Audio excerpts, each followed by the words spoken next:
For the fans. For the players. For the big plays. Firebirds Weekly. This week's guests are Zeke Rose and Robert McCoy Jr.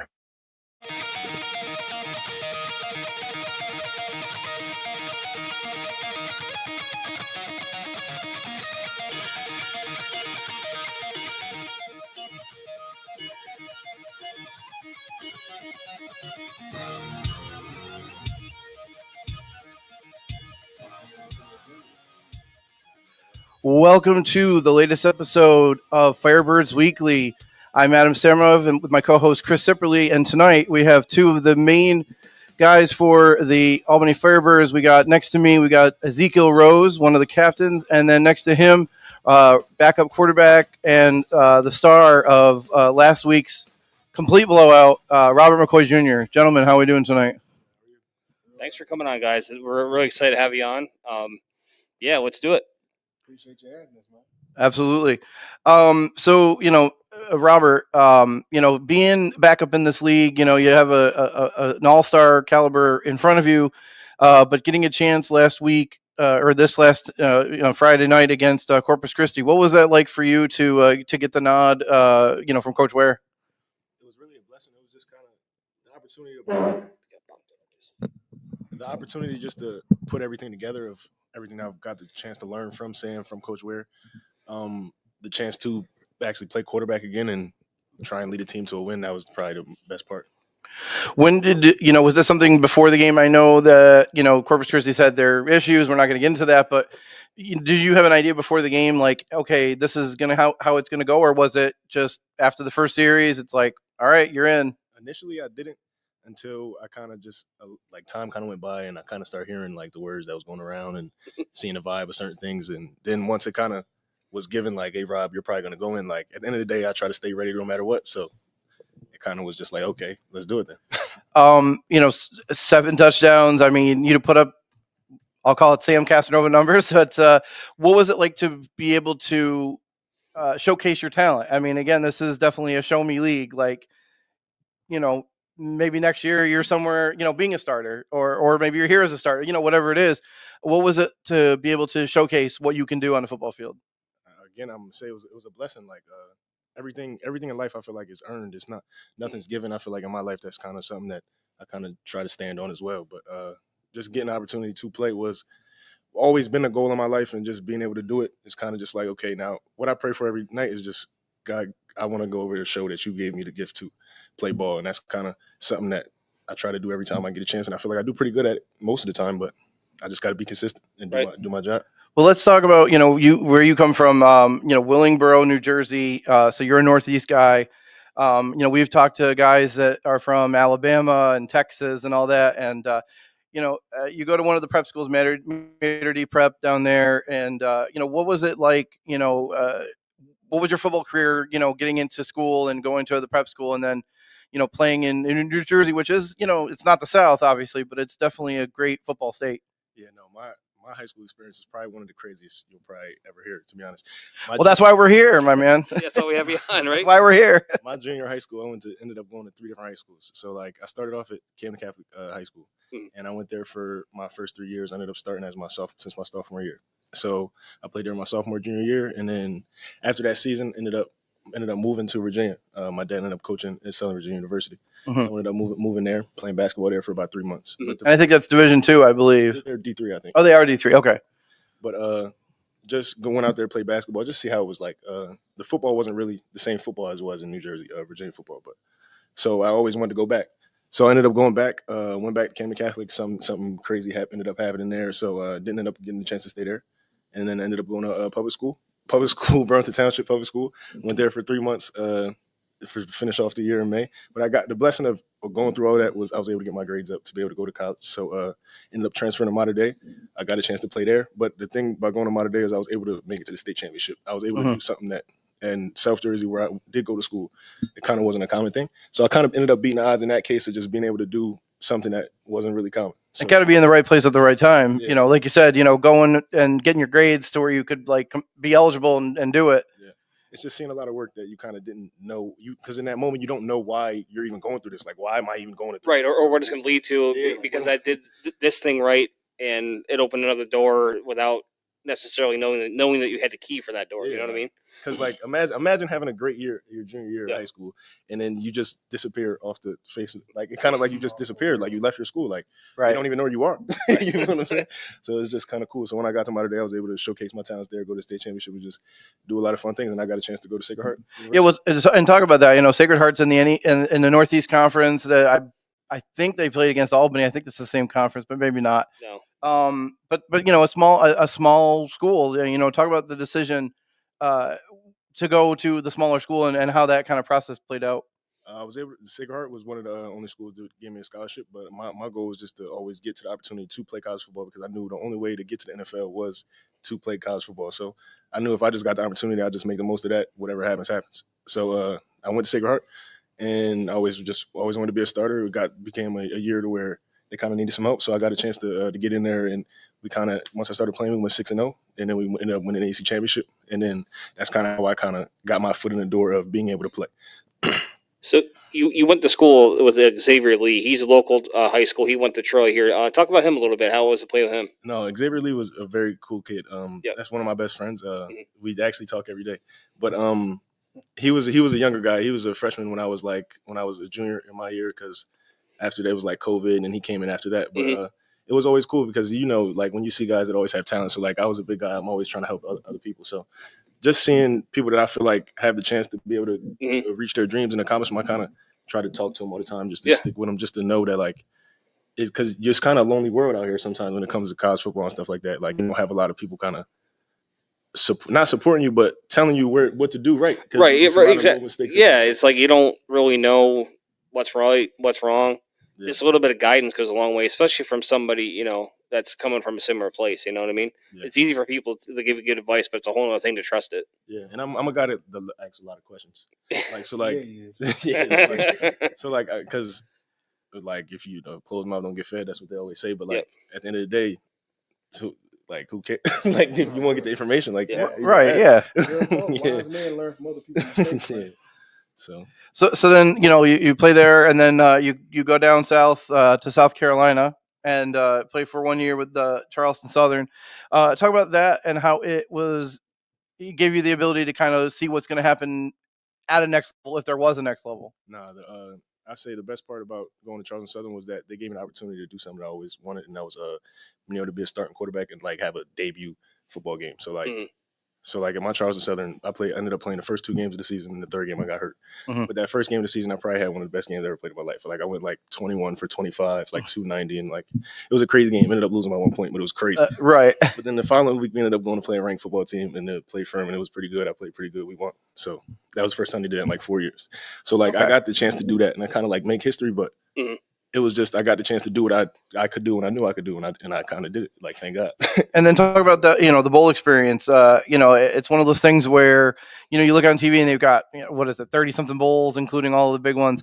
What is it like to be in that kind of thing where you're like, it's a playoff game, basically? I mean, it is a playoff game. Talk about that experience, and then how you Coach Ware found you at that point. Yeah, talk about the experience, and then finding seeing Coach Ware and getting into our world of the arena game. Yeah, the bowl game was also another blessing in disguise because I didn't know what would come from that, if that makes sense, just because it was just something that kind of randomly texted me on Twitter and just like, hey, you want to come play in this? So I said, yeah, why not? And especially because I didn't get to play that much my senior year. I only played about 5 games. I got hurt twice. So just being able to go out there and play one more time, like that was my whole thing. It was just go out there and just go be me, like at the end of the day, because at the end of the day, if this is my last time playing football, I'm gonna leave it out there. You know what I'm saying? So that's kind of how I took those 3 days. At that bowl game, I was blessed. I was the only quarterback on my team, so like I got every. Oh, that's fantastic. And I kind of took advantage of every one. And then we ended up going to the game. Coach Ware was the other coach. And he was saying in the interview how like he doesn't lose, like stuff like that. That sounds Coach Ware like. Yeah, no, like it was cool. Like it was like an introduction to like just who he was, like show me who he was. So that was kind of cool. But it was crazy that I was going against him. So I was like, okay, like we're going to see. So it was fun. So I got the opportunity to play, and we won, and then whatever. And he must have been impressed. He must have been impressed with what he saw, I because definitely did pretty good in that game, though. It was definitely fun. So talk about, coming up here and what did you know of the arena game, if anything, and then talk about having that learning curve of going from obviously the outdoor game, the 11-man, to what we have here. I definitely didn't know too much about arena. I do know my dad used to play arena football back in the day, and so that's kind of the most I knew of it. So who do you play for? I don't remember all the exact teams, but I know we had a little time. He was out here in Albany for a little bit. It was around in the 90s, and some other places. But that's cool. I didn't know that. Yeah, I did not know that. No. But so that happened. But so I knew a little bit about it, but not really. So just coming here, I kind of watched it on YouTube and stuff like that. So once I got to practice, it was kind of not learning on the fly, but as I said, I asked questions. So I kind of asked before I got here, stuff like that. So I got two questions. What was the hardest thing for you to get used to the arena game, and what was the easiest thing to get under your belt at the arena game? The hardest thing was just how closed the space is. So it's a certain touch you have to have on the ball, and it's something that I still work on, and I'm gonna continue to work on as I continue to play. But it's just having a certain touch on the ball to be able to get it over defenders, and especially because you're so enclosed in tight spaces, it's kind of harder to get the ball in those spaces, and it's so much faster. The timing of the game is actually very important, and it's kind of, you see how it translates. And I was told that Kurt Warner did this, so I see it when I watch the game now, on TV, just how the timing could translate to the next level. So that was kind of one of the hardest things, but I'm learning it. Yeah. But I feel like the easiest thing was just I don't know, man. Throwing the ball. I feel like that's probably, he's used to that. Yeah, he's done it a couple times. Just a few. So I don't know. Football's football at the end of the day, and that's kind of how it feels. So I feel like that. Yep. I'm just playing. What is it like working with Sam? At practice and that. I mean, he's a veteran of the arena game. He's obviously an all-star, an all-league type of player. What is it like to work with him in the quarterback room, with him and Coach Ware and the whole group? Again, another blessing that I talk about. It's just Sam to me, is the Tom Brady of kind of AF1 football, or arena football, just for the fact of all the accolades that he does have. He's won Super Bowls, he's won player of the years, offensive player of the year, stuff like that. So that's an aspiration of mine, obviously. So just being able to pick his brain, learn from him, see what he does on a daily basis on the practice field, on the game field, is kind of that's kind of what I do on a daily basis. When I watch him, when I'm with him. What is it? What is it? We always ask this to all the guys, so this is kind of a over and over question, but I think it bears mentioning.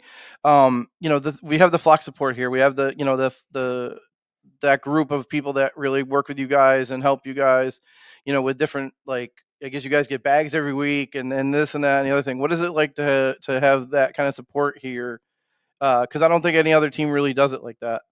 No, it's definitely great, especially because when I do ask around to other guys on other teams, tell them about that stuff, and I'll show them video what I got and stuff like that. And I'm wow, yeah, I wish I got that type of stuff. But it just keeps you kind of feel like you're at home. It kind of just gives you that love feeling that you are loved out here. You're not out here by yourself, because it probably can get lonely. But honestly, this team has we're so kind of unified, and everybody talks to each other every day. You don't. I got a bunch of brothers that I never knew I was going to end up having, and I'm the youngest. So it's kind of cool. So how old are you then? I'm 23. Okay, that's not that young. I mean, it's only 19 years younger than I am. I was going to say 20 for me. Yeah. Last question, we'll get over to Zeke. I probably already know the answer to this question, but I'm going to ask it anyway. Playing at home or playing on the road? Which do you prefer? Definitely at home, because the crowd is insane. I agree, and again, I wasn't certainly not coaching you to that answer, but I just know even as a spectator how much more of a better experience it is when there's a crowd that is into it. Yeah. You can't replace that. No, you can't. I mean, you can rah yourself all you want, but without having that crowd engagement, it's different. What do they call it? The knife man? Yeah, that's right. Right? Yep. Yep. So we slide that right over to him. There you go. And last but definitely not least, we got Mr. Ezekiel Rose. And so we talked about you being from New Jersey, which is one thing. You're from Mississippi. Football is a different animal down there. Ooh. He's one half of the Romantics right here. That's right. You and Harold. That's right. That's right. They love Rose, man. Talk about your football career. When you started playing, influences in your life. For that early part of your football life. Oh man, when I started back when I was like 5, right? If I can Right go away. back that far, I just as soon as I could run, I was like, I want to do that, and that's I've done it my whole life, man. And it was a time in my life where I carried the football everywhere I went. My dad, if you ask him, he'll tell a story about how I carried the football in the church, man, and he'd take it from me, I'd cry. And one day our pastor was like, man, get that boy that ball. You don't know what God got for him with that ball. And from that point on, it was a different outlook for me. And but I did all that. I played middle school ball, high school ball. I did halfway at Kahoma Agricultural High School. Then I transferred over to play more sports at Clarksdale High in Mississippi. Played football, tennis. I ran track. I was gonna do baseball. Changed my mind. Played basketball for a little while. Just whatever I can get my hands on, man. I did whatever. What kind of what size of school are we talking? Are we talking a big school or 2A, 1A? What are we? We were 5A. Okay, so a bigger school. How so? I don't really know the geography. How close were you to like the major, like Jackson, the capital, that kind of thing? How or is it close to some of the major cities? So we were 40 minutes from Oxford, where Ole Miss at. Okay. We were about 2.5 hours from Starkville, Mississippi State. About 3 and some change from Jackson. Okay. Almost 4 years. So is it one of those things where you're only, a short, literally from here to like where I live, I could drive away to see, to Oxford to see some major college football. That was part of like when you got to that point where it was like, was that a goal? Like, I want to make it to that place. I honestly, until about 12th grade, I didn't know what a scholarship was. I just played ball because I loved it. It was fun.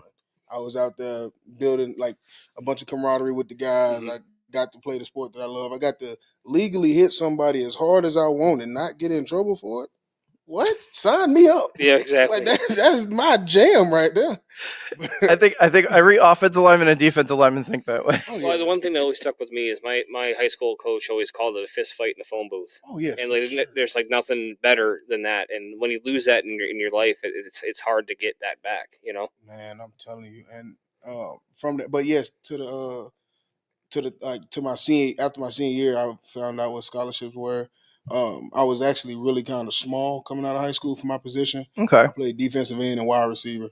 I was like 215 pounds coming out of high school, and my junior college coach was like, "Hey, you're playing D-line." I'm like, "But I like catching the ball." He's like, "Yeah, you all do." That's right. I think we're gonna get to that too, but you do a couple of years for East Mississippi Community College. Talk about that experience. The JUCO experience is, people see Last Chance U, stuff like that on Netflix. What is that? What was that a couple of years like to play at the JUCO level? It made you appreciate a lot of stuff. Like it was a lot of things going on at the JUCO level that people didn't really realize. All they saw were like most of the glitz and the glam of what's going on, but it was a lot of stuff in the background, man. The coaches, man, outside of football, good people, man. I would go out to a bar with them if they asked me. Football wise, didn't hit the mark, huh? What? I love them all. I ain't gonna lie. I love all of them that were there with me, man. But some of them, I'm just like, you know what? I'd be fine not seeing them again. I'm perfectly fine with that. But no, playing at JUCO, it definitely was a great opportunity to get out there and showcase your talent, not on a 4-year level. But that 2-year definitely it did it for me. It gave me a chance to grow to the 4-year level. Well, you go from there and you end up going to West Virginia University, obviously Division I, Power 5 school. And then your senior year there, not a ton of stats, that kind of thing, but you did have an interception as a defensive lineman. Let's talk about that. And now knowing you were a receiver, maybe it's not that big a deal anymore because you just have good hands. But rumbling, bumbling, stumbling. Let's go. Oh yeah, man. So my junior and senior, I caught an interception against Kansas my junior year, and I caught an interception against Kansas State my senior year. No, that's reverse. I caught it Kansas State my junior year, Kansas my senior year, and both of them were just like, one of them was a straight interception, the other one was a deflection.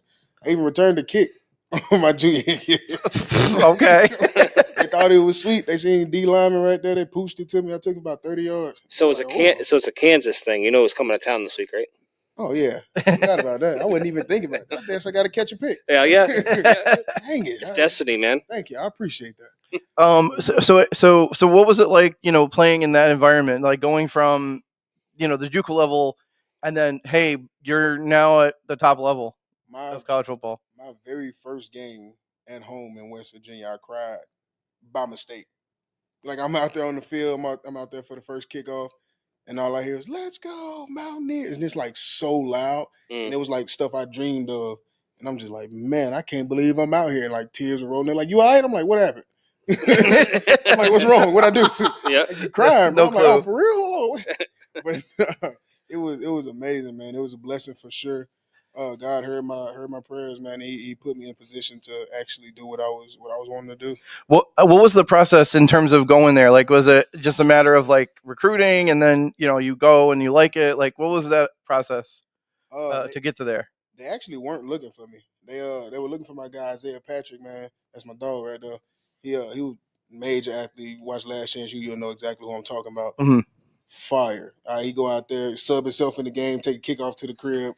He's a 30-yard per play guy if you don't watch yourself, if you ain't on your P's and Q's. They came down looking for him, and they saw me out there. Like, he'll run down the field full speed, and I'm chasing him. Like, I'm not right there with him, but I'm close. Right. They're like, who is that guy? And Zeke Rose came to the forefront. They were like, big man can run. I was like 260 at that point, and like I was running fast.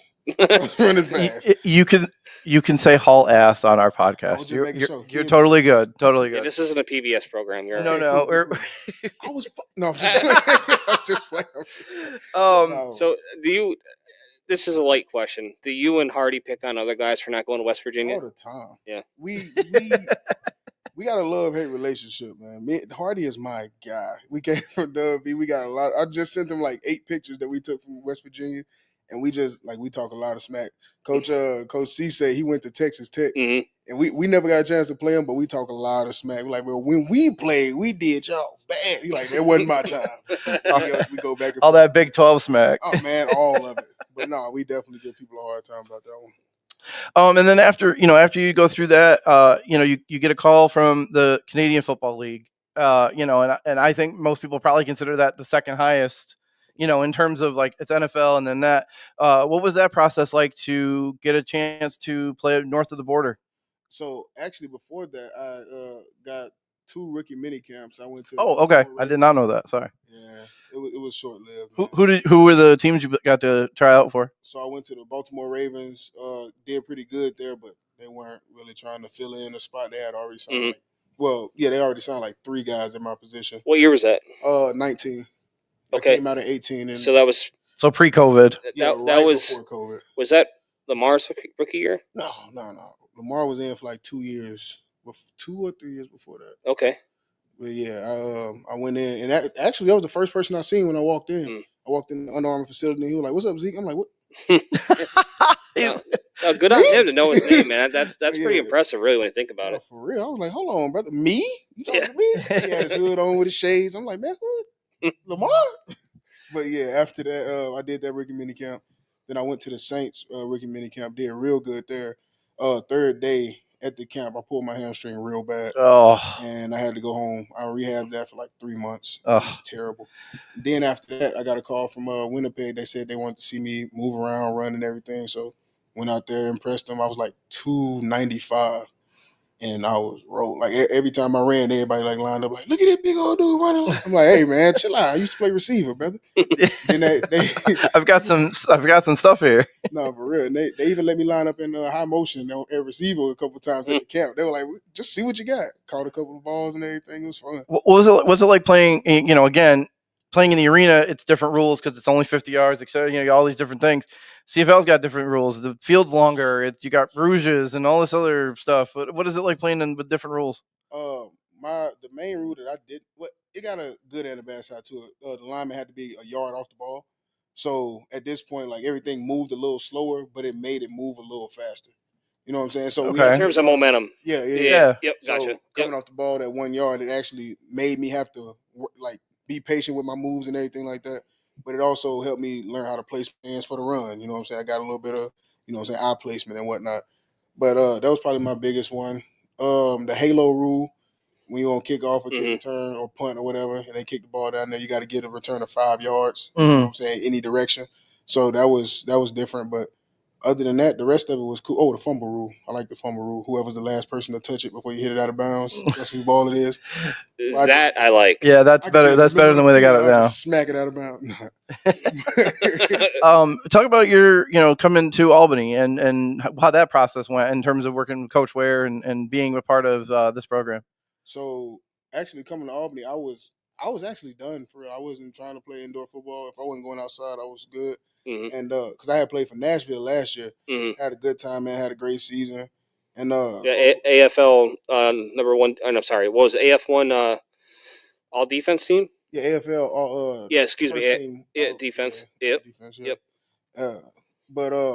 Yep. I played there. Had a great season actually. And Coach Ware told me I was one of the only people on the team that he had the game plan for.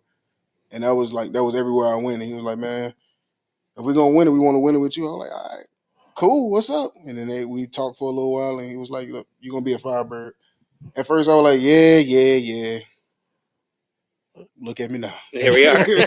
And here we are. And not only are you here, you're also part of a super group. That's what they be calling us, a super team, man. I'm like, no. You and Harold. Oh, yes. The Romantics, the super group. You can't not love, man. That's my dog. Love is love, right? I'm telling you, man. You can't. Big energy, big person. He wide to the side with a whole lot of pride. That's my dog right there, man. You can't not love, man. Yeah. And you can't show love without having a little bit of roses at the same time. I'm telling you. Actually, before we even got here, we were supposed to play on the team together back in 2019, I want to say. Oh, okay. Yep, down in up in West Virginia, we were supposed to play on the same team. God didn't want that to happen that soon. And look at us now. We out here. What makes Albany special for you?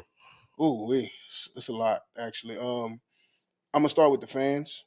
Well, y'all call them fans. With family. And many of them are in the comments right now. I can see them all. How you doing? Nice to see you. Get that chat rolling.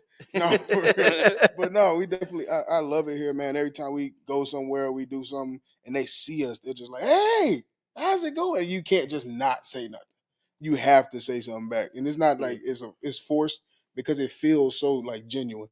And every chance we get, man, at the games, see at a grocery store, like see them anywhere, is amazing. They, like you was mentioning earlier with the bags, man. I've never had that before. Like I had it at West Virginia, but like.